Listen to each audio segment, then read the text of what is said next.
One of the greatest compliments you can give an individual is calling that person a visionary. But we usually think of that title as being reserved for the geniuses, for the rare few, the people who were able to see a bigger picture, who had a sense, a fifth sense, prescience, but not something that is accessible to all of us. Well, my friends, we're going to learn that each of us has a visionary within, but we're not trained to access it, and we're definitely not given the confidence and the courage to actualize it. So, let's begin with a story. You may have heard of this city called Chelm. Chelm was this small town in Europe, in Poland, that actually they say had very intelligent people. Its citizens were very smart, but their neighbors were resentful. So they created this, the folklore of the fools of Chelm. You have all kinds of jokes at the expense of the Chelm people. This one is about the Chelm farmer. So Chelm was a small town. You can imagine the farm on the town was really small. But it was special to him because he had inherited it from his parents, who in turn inherited from their parents, going back generations. So it was his baby. Every grain of soil. He knew every grain of soil, every detail. And he cared for it. One day, he has a visitor, a cousin, from a big city farmer from the United States.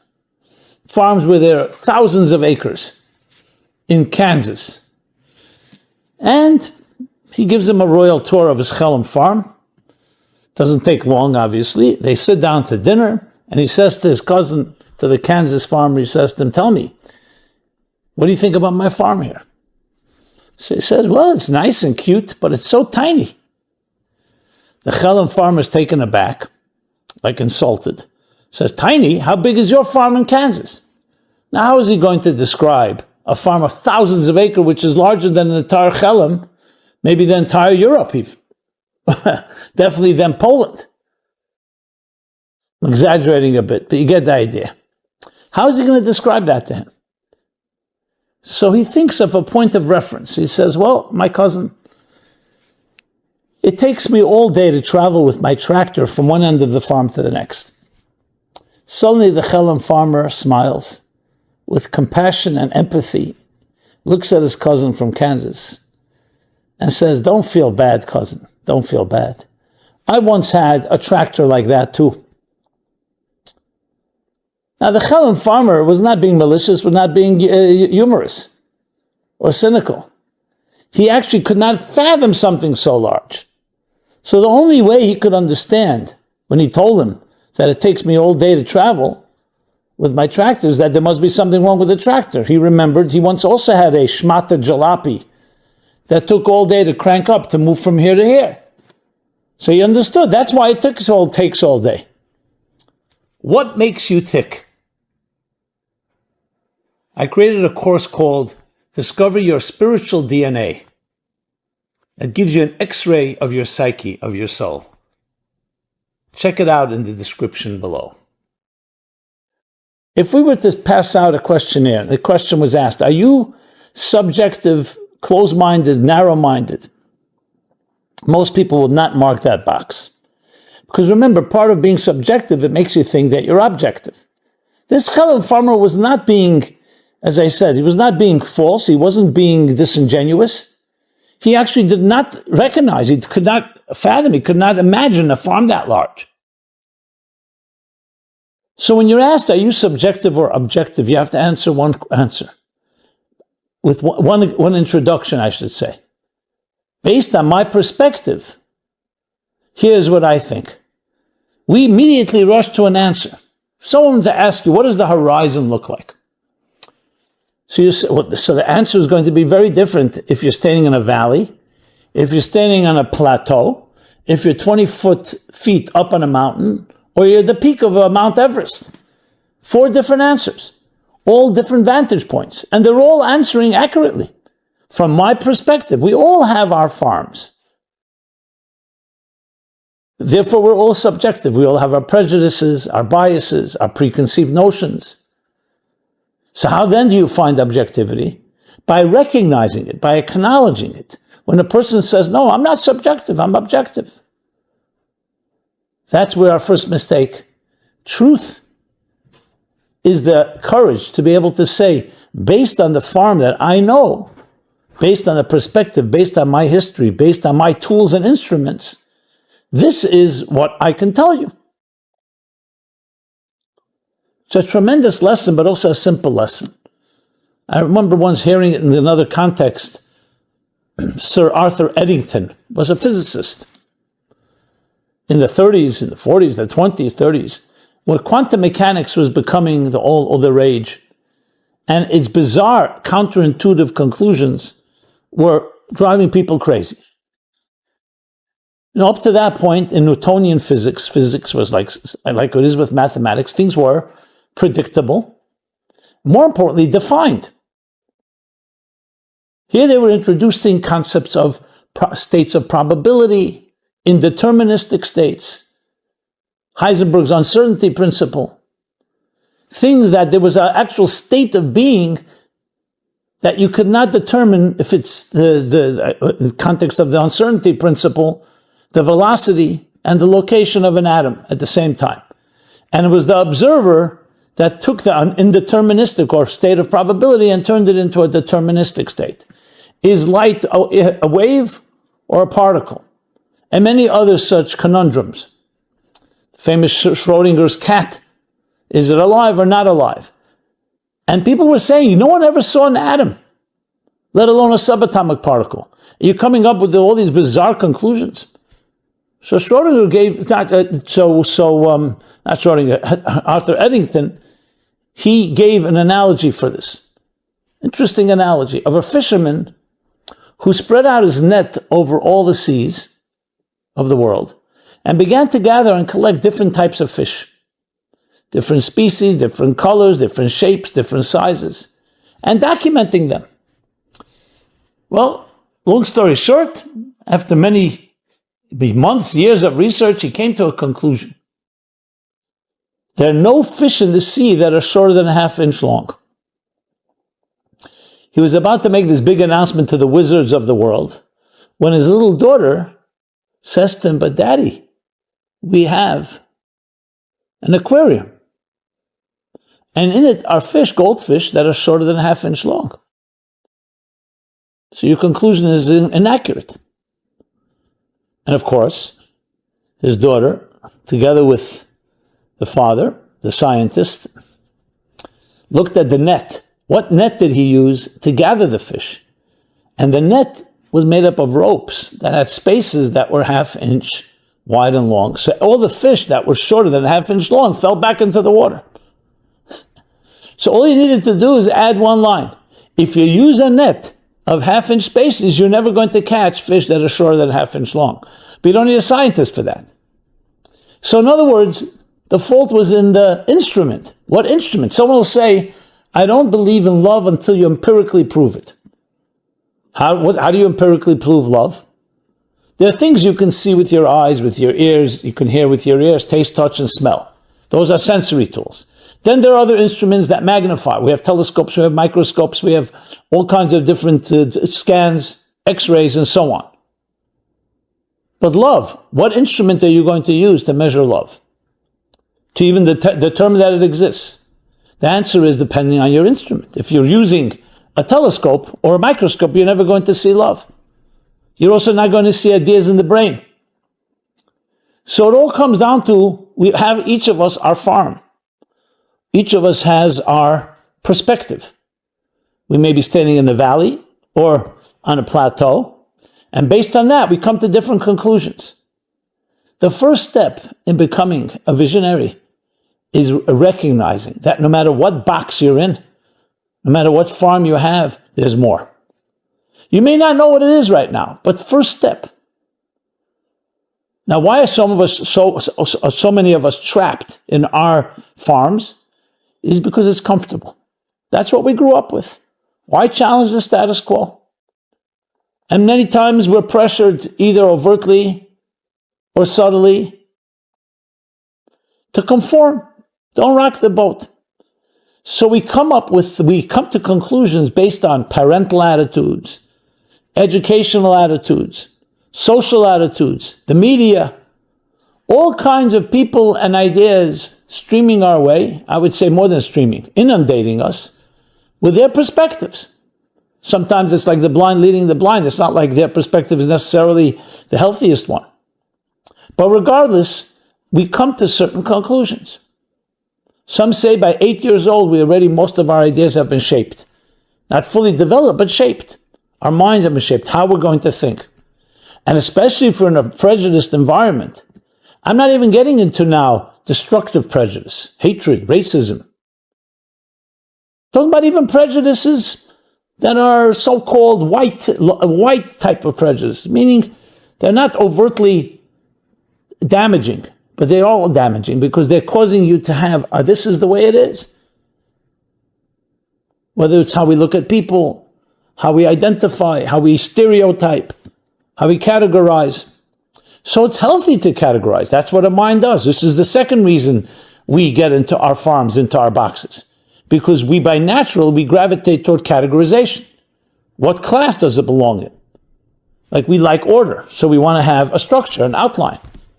Like your cupboard, here's where the spices are. Here's where the cereal is. Here's where I put the fruits, here's where I put the meat. So structure is so much part of our lives. The problem is not the structure, the problem is when you get trapped in the structure. Everything in life requires order. That's order. You come into your house, you don't want everything everywhere. That's called chaos, or worse than chaos. And it's actually quite unnerving. Even little children fit different objects into the holes that correspond to that object. Triangles into a triangle hole, a circle, a sphere, a rectangle, a square. The problem is when we get trapped there, and that's the only way we see it. Now, in the worst scenario, that can actually become real outright discrimination, even to the point of hatred and distrust and divisiveness. But we don't even have to go that far. So the first step is recognizing your subjectivity. That itself frees you of the subjectivity to some extent. So when you're standing in a valley and you say, okay, how do I become a visionary?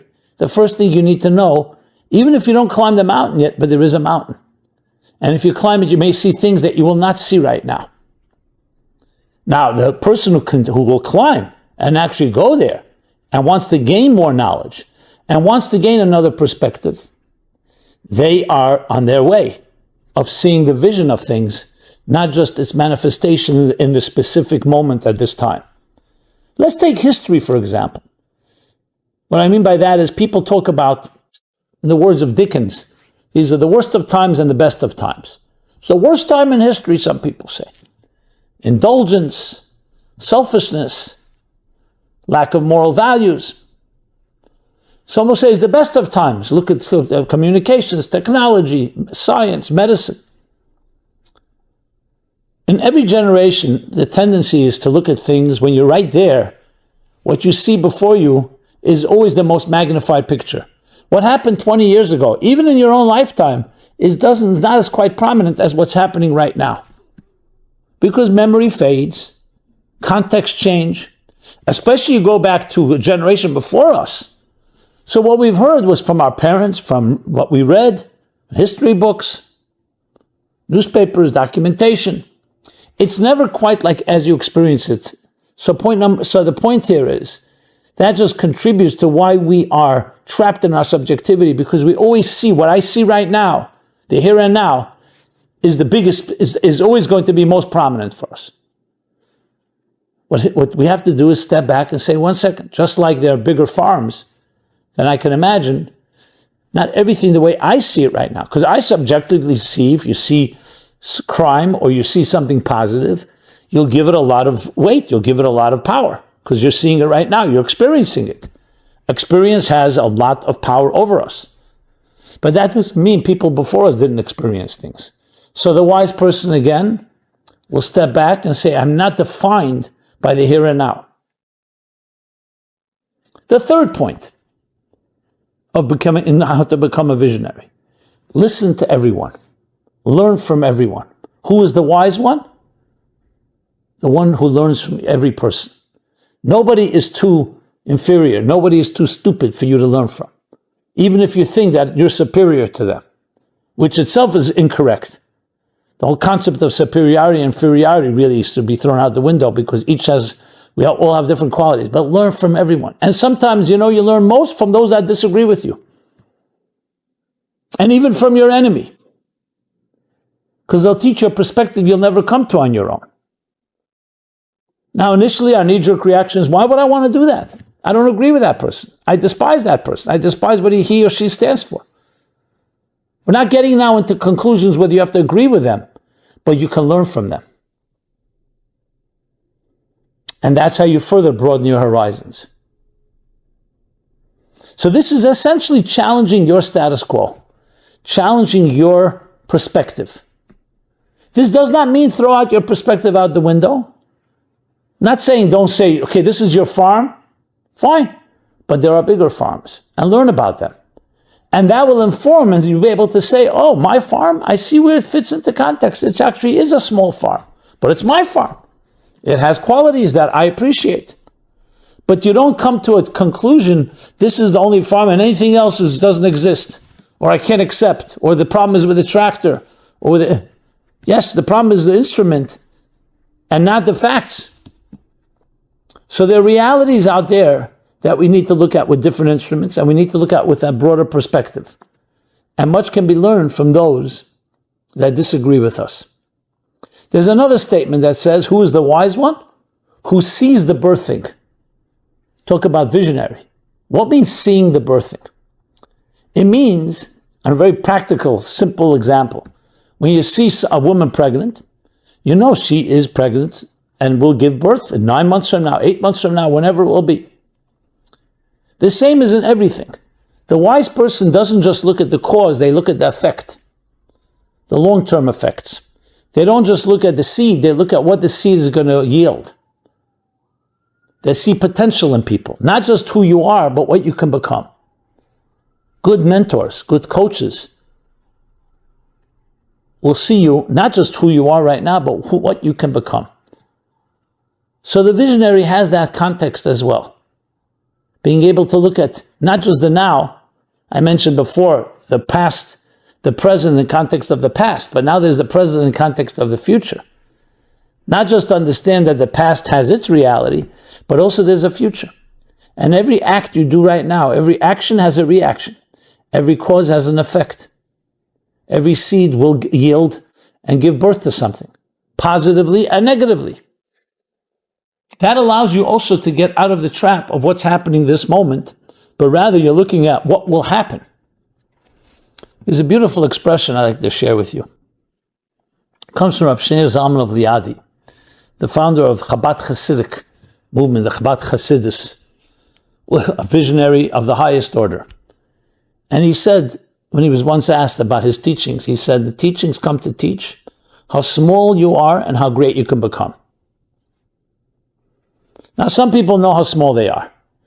They're constantly berating themselves or letting others berate them, and they're knocking themselves, and they feel terrible about themselves. They loathe themselves, different levels of low self-esteem. There are others that have delusions of grandeur about how great they can become. Both are necessary. The one that's thinking low of themselves are only knowing how small you are. That's important to know where you stand in context of things. But you have to also know how great you can become. The one who only knows how great they can become and don't know where they stand will never get there either. When you teach a student, let's say art or music, even a beginner student, you'll see, will be shown what the masters have accomplished. Now, that student may never reach there. As a matter of fact, it could even be demoralizing.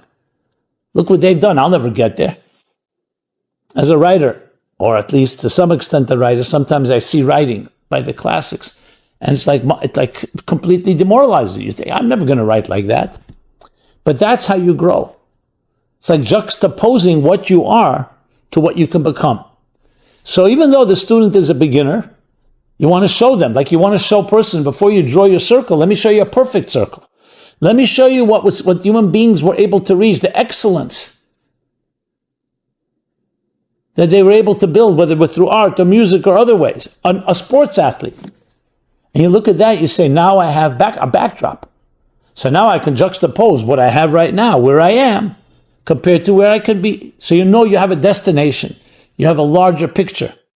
You always want to have that vision picture because that gives you the context to know what you're growing toward.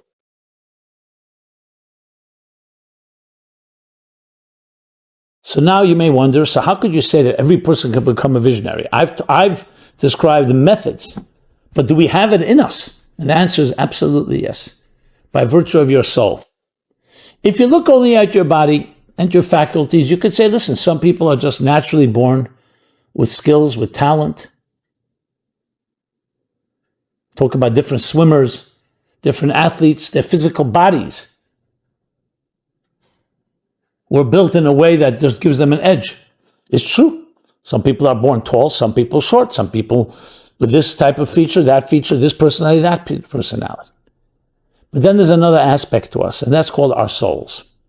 Your soul really has a bottomless element to it. When I say bottomless, I mean in a positive way. Infatigable, indestructible, and essentially infinite. Because it comes from a place that is not man-made. And by virtue of that, we have the capacity to not remain stuck in our antholes, to stuck in our myopic vision, in our farms. But you have to allow your soul to speak. The difference between a soul and a body is compared to a flame and a wick.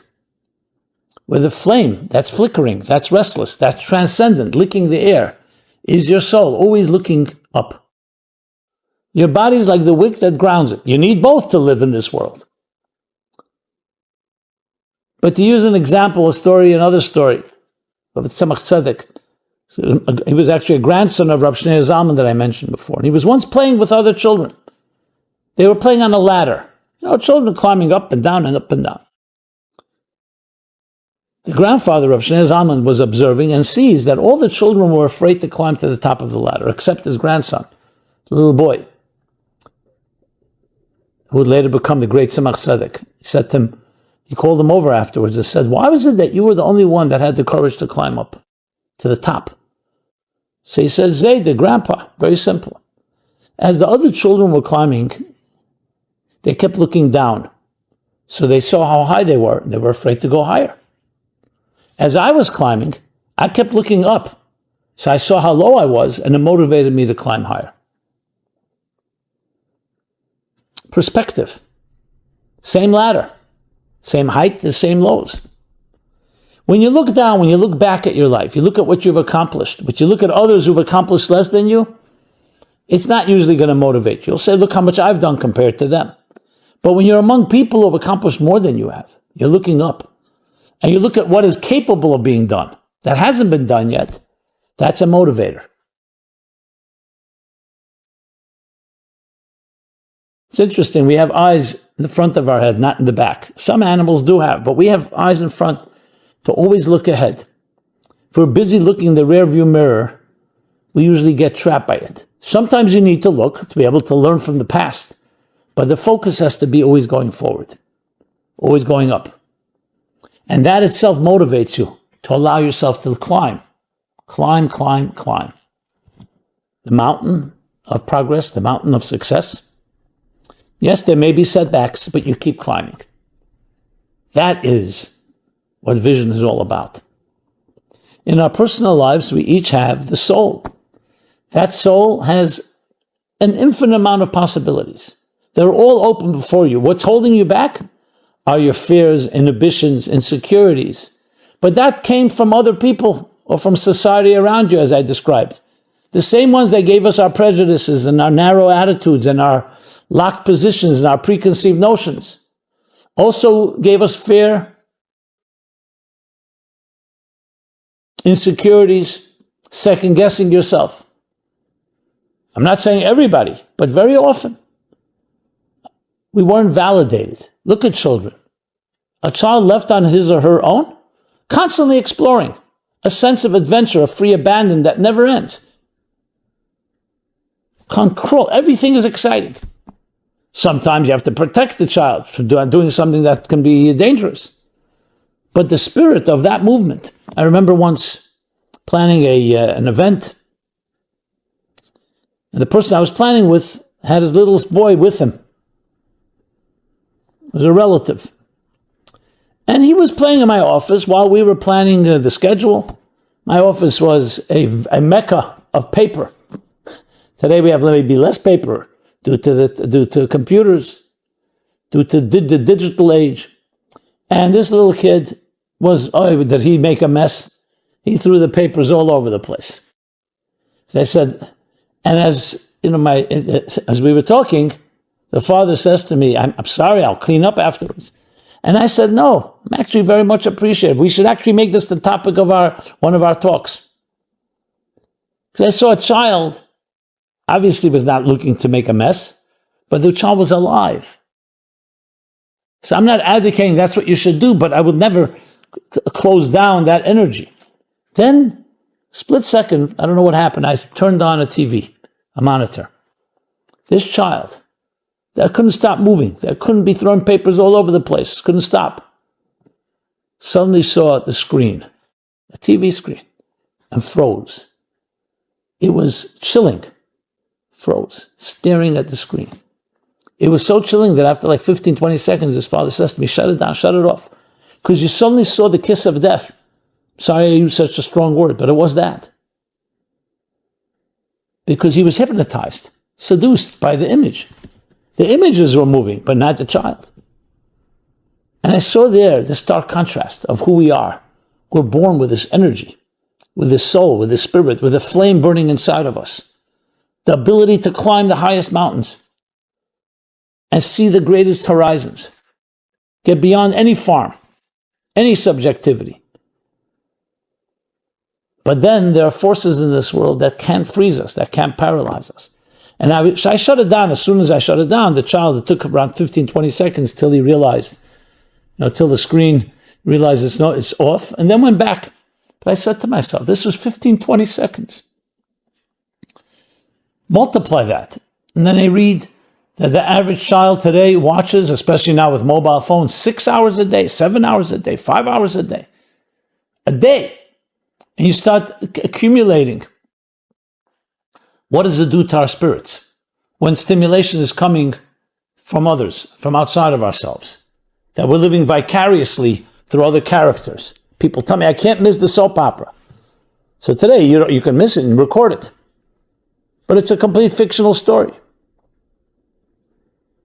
Not taking away from any the virtues of technology, but what's it doing to our spirit? So, of course, it curbs the enthusiasm, it tames the energy, it numbs us, to put it bluntly. So we have to do everything possible to feed that soul, to allow it to speak to us, to allow it to tell us, what do you dream about? And someone will say to you, as I've heard many times, oh, I haven't dreamed in years. No, we have to learn to dream again. And then people say, well, a dream is for children, they're idealistic, they're fantasy land. I have reality to deal with. I have bills to pay. No one's stopping you from doing that. You need a wick. You need to be grounded, but never stop dreaming. Because it's our dreams that allow us to reach places that sometimes our so-called reality traps us in.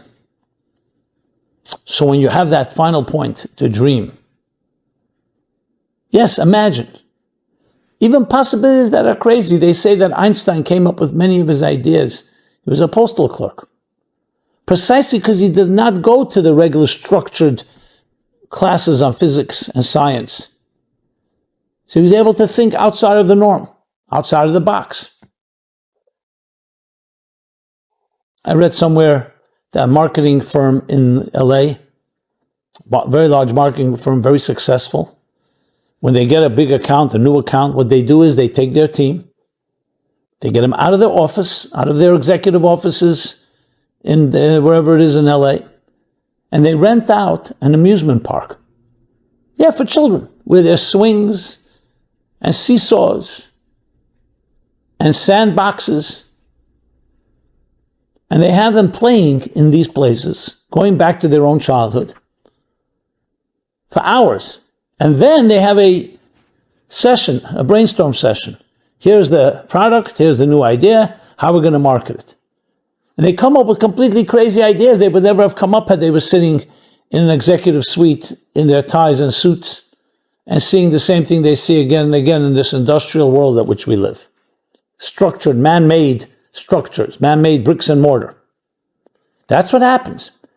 Put someone in an environment that's either not the routine environment or brings them back to a time where they dreamt, where they fantasized, where they imagined, and all kinds of interesting things happen. We don't always have the time for it. I read, there was a guy, an executive of a big firm. So he went on one of those, they used to call them the Iron John weekends. So retreats for men trying to regain their masculinity, where they wear skins and they sweat and they grunt and they walk up, they climb mountains and they get all worked up. You pay top dollar and you go for this weekend. Anyway, the executive was sitting with his team on Monday morning. He's explaining what he did. Well, one of his workers who worked in the construction department, who sweated every day, said to him, "Boss, if you want to sweat, you don't have to go to one of these retreats, just come work with us." And the boss says to him, "Listen, I don't have the time during the week to do that. I scheduled it, I planned it." And the worker says to him, quite bluntly, he says to him, "Boss, if you're sweating when you want to sweat, that ain't sweating at all." So sometimes we want to do these things, but also on our terms. The key is to do it not on our terms, to get out of our comfort zone. That's, my friends, the key. Get out of the comfort zone and you become a visionary. Now, sometimes it happens, sadly, through tragedy, through loss, through grief, because that pulls you and that drags you out against your will from your comfort zone. We don't need to wait for that.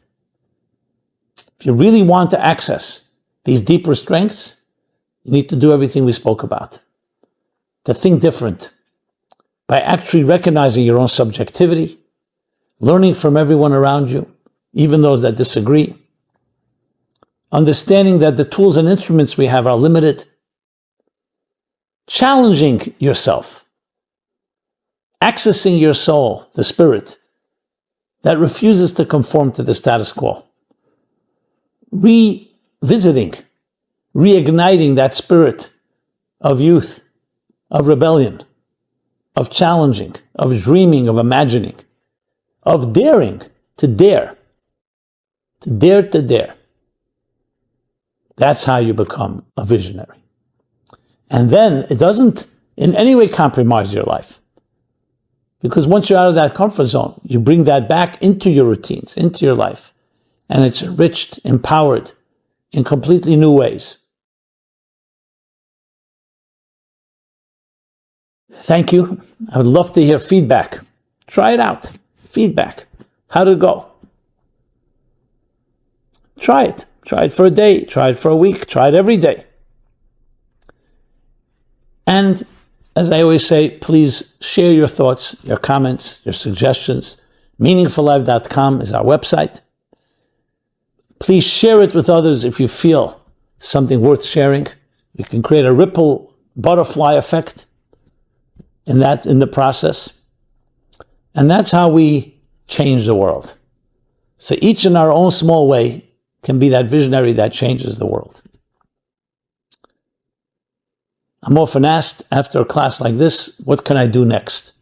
So we're about to begin the 60-day journey, a journey exactly in this context, a journey from love to betrayal and loss to reconciliation, building something even greater, which includes even the setbacks that we have. So please join us in this journey. You can get a daily email with a meditation and exercise. The book is available. 60 Days, A Spiritual Guide to the High Holidays. Literally a day-by-day journey in the next 60 days, which begins just in a few days from now. Again, Simon Jacobson here from the Meaningful Life Center, meaningfullife.com. It's been an honor. Thank you so much. And be blessed and dare to dare.